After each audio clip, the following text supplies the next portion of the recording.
Interview लेने वाले जितने भी मेंबर हों, आपकी क्या पोजीशन होनी चाहिए, चीज़ें क्या होनी चाहिए, हम अभी एक छोटी सी प्रैक्टिस करेंगे। आपसे पहले लाइक जब आपकी बारी आई, तो आपकी बारी आने से पहले जो साहब थे उनका जब इंटरव्यू हो रहा था वो पजल हो गया, वो हीरा गर्म हो गया। जब वो हीरा गर्म हुआ तो उस हीरे ने उठते हुए उसको कोई प्रॉब्लम हो गई, वो कंफ्यूज था, तो वो चेयर टेढ़ी हो गई। समझ आ रही? फॉर एग्जाम्पल वो चेयर यहाँ आ गई। आपसे पहले वाले बंदे के साथ ये वकूआ हो चुका है, लेकिन चूंकि एक कमिटेड टाइम होता है तो उस टाइम में इतना टाइम नहीं था कि चेयर को सीधा करवाया जाता। ये बात समझ आ रही है? आपसे पहले जिस बंदे ने इंटरव्यू दिया उस बंदे ने इंटरव्यू के दौरानिए में वो पजल हो गया, तो जब वो पजल हुआ, वो परेशान हुआ, तो उस परेशानी की वजह से वो चेयर भी टेढ़ी फेढ़ी छोड़ता हुआ वो बाहर निकल गया। अब जब आपकी बारी आई तो आपने ये याज़ेन में रखना है कि आपका ने जब 2 पीस स्टिच करवाना है तो वो 2 बटन वाला हो और ऊपर वाला बटन बंद हो, नीचे वाला खुला हो। ये देख रहे हैं मुझे? ऊपर वाला बटन बंद होगा और नीचे वाला बटन खुला होगा। उसके बाद आपको वो कहा गया कि जी सर अब आपकी बारी है, या बेल हुई, या बताया गया कि सर आप जाइए। तो जब आपने जाना है तो आपने क्या करना है? सबसे पहले तो दरवाज़ा खोलने का अमल है।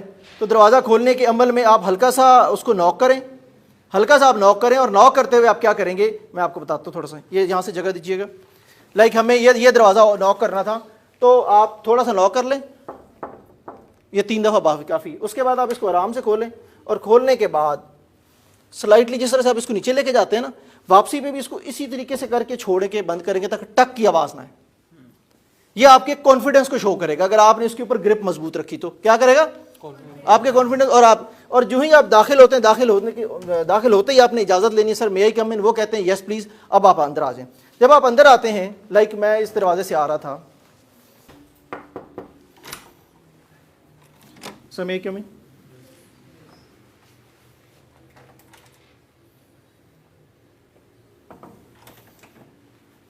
अस्सलाम वालेकुम सर। पूरे जेस्चर के साथ, जैसे आपके पुराने जानने वाले, स्माइल के साथ, बेशक कस्टमर स्माइल क्यों ना हो, लेकिन आपने ये फील करना है कि ये तीनों बंदे मेरे पुराने जानने वाले। ठीक है? अस्सलाम वालेकुम सर। यहाँ के खड़े हो जाना। वो कहेंगे बैठिए, थैंक यू सर। चेयर आपने सेंटर वाले बंदे के सामने कर लेनी है। इस चेयर के साथ हाथ रखना यूं ही,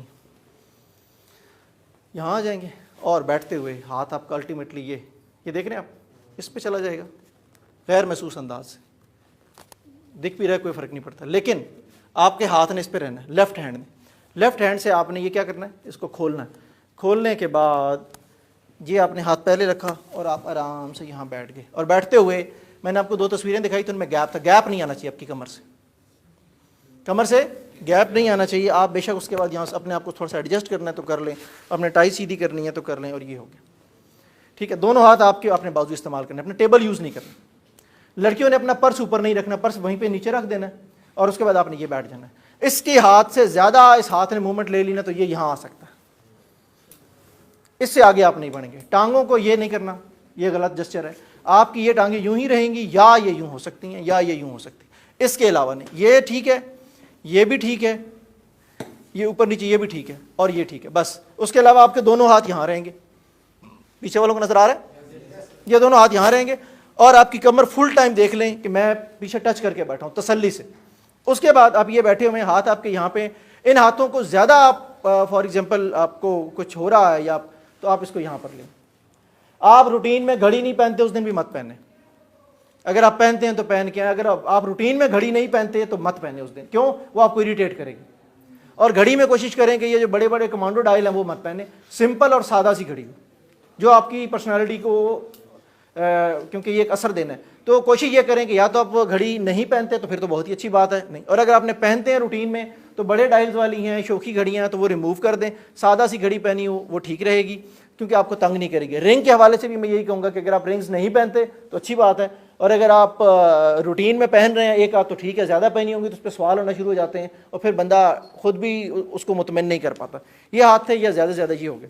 अब उसके बाद क्या हुआ कि जिस लैंग्वेज में आपसे सवाल किया जाए, सवाल आता है अंग्रेजी में, जवाब दें अंग्रेजी में, जहां अंग्रेजी खत्म होती है वहां उर्दू शुरू कर दें।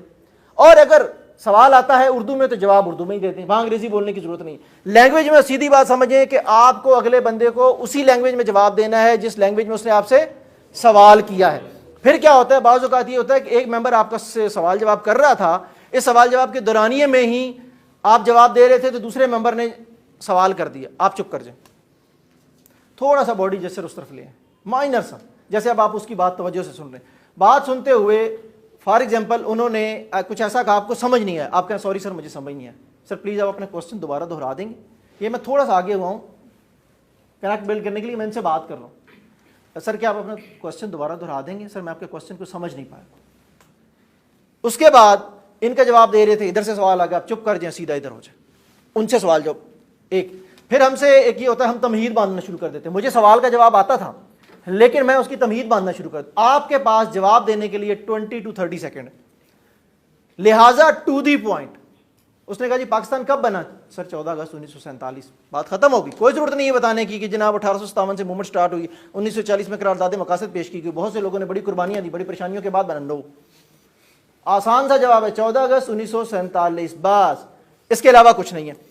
टू दी पॉइंट, आप 30 सेकंड से आगे नहीं बढ़ेंगे। जब आप तमहीद बांधते हैं और कहते हैं कि मैं आखिर में जवाब दूंगा, अगला बंदा बोर हो जाता है, जब वो बोर होता है वो कहता है जान छुड़ाओ इससे, कनेक्ट इतना होना। अच्छा, देखना किस तरफ है, ये है, आपने अगले बंदे की आंखों में नहीं देखना, माथे पे देखना है। आप आंखों में देखेंगे पजल हो जाएंगे। इंटरव्यू जिससे आप बात कर रहे हैं, जिससे बातचीत हो रही है, उसके माथे पे देखना शुरू कर दें, आंखों में मत देखिएगा। जब आप आंखों में देखेंगे आप पजल हो जाएंगे और आपका आई कांटेक्ट भी मेंटेन रहेगा माथे पे देखने से। ये आंखों से ऊपर वाला जितना पोर्शन है, जब आप इस पे देख के उससे बात कर रहे होंगे तो आपका आई कांटेक्ट भी मेंटेन रहेगा और आपका कॉन्फिडेंस भी मेंटेन रहेगा और आप पजल भी नहीं होंगे। वैसे तो कोई एक बंदा किसी की आंखों में देखो तो एक तपश होती है आंखों की अपनी, और बंदा कांटेक्ट लूज कर बैठता है और उसके बाद बंदा पजल हो जाता है, हीरा गर्म होना शुरू हो जाता है। तो हमने क्या करना है, हमने ये करना है कि हमने उसकी माथे की तरफ देखना है और उसको मेंटेन करना है। बात हमने टू दी पॉइंट करनी है, कोशिश ये करनी है कि हम अपने 20 to 30 सेकंड के अंदर अपना जवाब मुकम्मल कर लें। हमें नहीं आता, हमें जवाब नहीं आता, आप सॉरी बोल दें। लेम एक्सक्यूजेस इंटरव्यू में नहीं चलते, स्ट्रेट फॉरवर्ड बोल दें, sir I don't know, sir मुझे नहीं पता। ये मत कि सर सॉरी वो मेरी बस खराब हो गई थी तो सर मैं तैयारी नहीं कर सका, सर वो क्वेश्चन पेपर तो थे मेरे पास, सर मुझे पता नहीं चला। ऐसी कोई बात आपको नहीं, कोई लेम एक्सक्यूज नहीं देना। आपको नहीं पता, सर बोल दें sorry, sir I don't know. Conjunctive 2-4 सवाल आ गए आपको नहीं आते, फिर भी कोई फर्क नहीं पड़ता। वो कह रहा है कि जी मैंने आपको एक इस बंदे को मैं कैसे रख लूं जिसकी अच्छी शर्ट नहीं है, तो अगर मैं किसी अच्छी शर्ट के बगैर एक बंदे को रखता हूं तो उसकी क्या वजह हो सकती है, सर उसकी पैंट बड़ी नाइस होगी। बड़ा शॉर्प किस्म का ठीक ठाक किस्म का आंसर है। आपके पास हक नहीं है हैंडशेक करने का, आपके पास राइट नहीं है हैंडशेक करने का। आप हैंडशेक तब करेंगे जब वो बंदा जो मेंबर्स हैं अगर वो आपकी तरफ हाथ बढ़ाते हैं तो आपने हाथ बढ़ाना है, और हाथ मिलाने में 2 सेकंड का रूल होता है। जैसे आपने कहा सामने, बस ये देखिएगा, ये हाथ ये यहाँ ये हमने ये टच करना है अंगूठे के साथ। अगर ये टच हो गया उसके बाद आपकी उंगलियां खुलेंगी नहीं, उंगलियां इकट्ठी रहेंगी, उंगलियां इकट्ठी रख के यहाँ आ गई, ठीक है। 2 सेकंड का रूल है हैंडशेक का, अगर कहा गया है तो, यानी आपको वो खुद हाथ बढ़ाते हैं तो आप हैंडशेक करें और उसके बाद छोड़ दें, और हाथ को थोड़ा सा नॉर्मल सा दबाना, ये ना हो के बाद जो हाथ मालदार है यार है की है मेरे, समझ आई, उन्होंने परेशानी पा दो तो इंटरव्यू भूल जाए, उन्हें पता लगे भाई यार कोई बंदा सेहतमंद आया। लिहाजा आराम से हाथ मिलाओ, ये 2 सेकंड का रूल है, इससे ज्यादा नहीं। फिर अगली चीज इससे कि अगर आप अपनी गुफ्तगू में अपने हाथों का इशारा करते हैं तो एक हाथ आपने यूज करना है, दूसरा हाथ उसको सपोर्ट कर रहा होगा, दोनों हाथ यकदम करेंगे तो ये मुकाबले वाली बात है, ये बहस हो रही है। हमें बहस नहीं करनी है। पॉइंट ऑफ व्यू बताते हुए अगर बॉडी लैंग्वेज हम इस्तेमाल कर रहे हैं तो हम अपना एक हाथ इस्तेमाल करेंगे और दूसरा हाथ अगर हम रखेंगे तो उससे नीचे होगा, और अगर आपकी पाम्स अप होंगी तो ये आपके ठीक होने की निशानी है कि आप बंदे जो है ना मुखलिस आदमी है, क्लियर है, ठीक है। और उसके बाद कहीं अगर आप अपनी ज़ात का हवाला देते हैं तो बेशक, जैसे सर मैं ये कहना चाह रहा था, आप अपनी बॉडी लैंग्वेज को इस्तेमाल करें, ये बड़ा असर डालती है अगले पे। ये वो 55% है। सर मैं सर दरअसल ये कहना चाह रहा था, सर उस वक्त से लेके अब तक एक हाथ आपका चल रहा है, दूसरा हाथ उसको फॉलो कर रहा है, दोनों हाथ जब बराबर आएंगे तो ये बहस हो जाएगी, ये मुकाबला हो जाएगा। हमें ऐसा कुछ नहीं करना, क्लियर है। अच्छा, ड्रेस में एक चीज़ अभी, कफलिंग अवॉइड करें, टाइप इन अवॉइड करें, क्योंकि ये ऐसे जेस्चर हैं, क्योंकि हम जिस सोसाइटी का हिस्सा है ना उस सोसाइटी में हम जल्दी पर्सनल हो जाते हैं। लिहाजा वो चीज़ें ना जब चूँकि दुनिया में सिर्फ एक शख्सियत ऐसी है जो ये चाहती है कि बच्चे आगे बढ़ें और वो वालिद है। दुनिया का वालिद ये चाहता है कि मेरे बच्चे मुझसे बेहतर पोजीशन में जाएं। वालिद के अलावा दुनिया के अंदर जितने लोग हैं वो हिंड्रेंसेस पैदा करते रहते हैं, वो अपने जूनियर्स को आगे बढ़ने से रोकते हैं। बड़ा मुश्किल होता है कि उसमें से कुछ ऐसे लोग, मतलब कम लोग ऐसे हैं, बहुत कम लोग ऐसे हैं जो ये चाहते हों कि ये बच्चे हमसे भी बेहतर परफॉर्म करें। लेकिन उसमें जो दी बेस्ट एग्जांपल है, that is only your father. He always wants कि मेरा बेटा मुझसे भी बेहतर जाए, मुझसे भी अच्छा परफॉर्म करे। बाकी लोगों में थोड़ा सा एक प्रॉब्लम है, हमारी सोसाइटी का भी यानी वो है। तो इसमें आपने कोशिश करनी है टाई पिन से भी, मैं तो कहता हूँ अवॉइड करें, आप कफलिंग से भी अवॉइड करें, ठीक है। और उसके बाद आपकी जो टाई है, टाई का मैंने आपको नहीं बताया, टाई आपकी ये देख लें, जहाँ बेल्ट स्टार्ट हो रहा है ये वहाँ के गिर जाए। अगर ये ज़्यादा गिर भी रही है तो बेल्ट से नीचे नहीं जानी चाहिए, ये टाई बेल्ट के बराबर आके रुक जाए। और अगर ये क्योंकि बाज़ औक़ात ना इसका बड़ा मुश्किल है, जो लोग रेगुलर नहीं बांधते तो उनको आइडिया करना मुश्किल है कि इसको मैं कैसे एडजस्ट करूँ। तो ये अगर बढ़ भी गई है तो बेल्ट से नीचे नहीं जानी चाहिए, और ये इतनी भी नहीं होनी चाहिए कि ये नज़र आए, ये बेल्ट को टच करे, इसकी टिप जो है, या बेल्ट के एंड तक जाए, बस इससे ज़्यादा नहीं होना चाहिए। ये आपके लिए एक जो है ना वो बेंचमार्क कह लें कि आपकी टाई यहाँ तक जाए, यहाँ तक। अब नॉन वर्बल में चीज़ें क्लियर हो गई। बच्चियों ने वेल किया हुआ है, कोई फ़र्क नहीं पड़ता वेल से, इससे बिल्कुल मत घबराइएगा कि मैंने वेल किया हुआ है। और अगर कोई अबाया करके आती है तब भी कोई फ़र्क नहीं पड़ता। शलवार कमीज़ में आपने क्या करना है कि डार्क कलर पहने, और जो वेस्ट कोट है, यहाँ कोई है शलवार कमीज़ में जिसने वेस्ट कोट पहना हुआ है? ज़िंदगी में आदत बना ले बंद जूता पहनने की। क्या करना है? बंद जूता पहनने की। दूसरी बात, नीचे वाला बटन खुला रखना है, पहले से खुला रखना है। ये वहाँ टाइम नहीं देगा, क्योंकि वेस्ट कोट की ना बनावट में थोड़ा सा इशू होता है, इतनी आसानी से ना बटन बंद होता है ना खुलता है। जो नीचे वाला बटन आपने खुला रखना है। कॉलर सामने नज़र नहीं आना चाहिए, जो कॉलर पहनते हैं उसका कॉलर नज़र नहीं आना चाहिए, बाकी सारे बटन बंद हो, नीचे वाला बटन खुला हो, ताकि जब आप बैठें तो पूरे कंफर्ट के साथ बैठ रहे। क्लियर है ये बात? कोशिश करें आप डार्क शेड पहने, कोशिश करें डार्क शेड पहने, और शलवार और कमीज़ एक ही कलर की हो, जैसे भाई ने पहना हुआ है, ये आपने अवॉइड करना। हेयर कट और कोशिश ये करें कि आपके जो चेहरे को सूट करती है अब वो करें, एक। और दूसरा, कम से कम 2 दिन या 3 दिन पहले एक दफ़ा ना फ्रेश हेयर कट करवा लें। 2 दिन करवा लें या 3 दिन। क्यों? बाज़ औक़ात ये होता है उस तरह कोई सही इस्तेमाल नहीं हुआ आपके साथ, तो कोई उसका इन्फेक्शन हो गया तो वो आपको खारिश शुरू हो जाती है वहाँ पे, या कोई दाना निकल आता है, तो वो 2-3 दिन जो है ना उसमें आप अपने आप को सेटल कर लेते हैं। और अगर आपने इमीडिएट करवाया हो ये सारा कुछ, तो वो भी एक इरिटेशन का पहलू होता है, तो हीरे को गर्म कर देता है वो भी। तो हीरे को अगर गर्म होने से बचाना है और उसको जेन्युइन रखना है, तो बहुत सारे मेजर्स ऐसे हैं जो टाइमली लेने पड़ेंगे आपको। हेयर कट के लिए आपकी मुस्टचेस, जो चीज़ें आपके चेहरे पे सूट करती हैं, वो आपको खुद से भी आइडिया होता है कि जो जानू ने कहा सिर्फ वही सब ठीक नहीं है, ठीक है, उसके अलावा भी चीज़ें हैं। ये एक बड़ा प्रोमिनेंट किस्म का सवाल होता है आपसे, इस मुख्तलिफ अंदाज में हो सकता है। Who are you, introduce yourself, what about you, tell us something about yourself. आपका इंट्रोडक्शन इतना होना चाहिए कि अगला बंदा उसको याद रख सके, उसकी तरतीब, उसमें पाजेज, उसमें स्ट्रेस, जुमलों में, लफ्ज़ों में इस तरह से होना चाहिए। सो थोड़ा सा आप ये देखिए कि मुझे क्या बताना है, तो मुझे जो बताना है उसके मुख्तलिफ अंदाज भी हमें मिल गए हैं, उनमें से कुछ बताना है, ठीक है। और जो सुनने वाले हैं, क्या उन तक वो चीज़ें उनकी मेमोरी में जा रही हैं?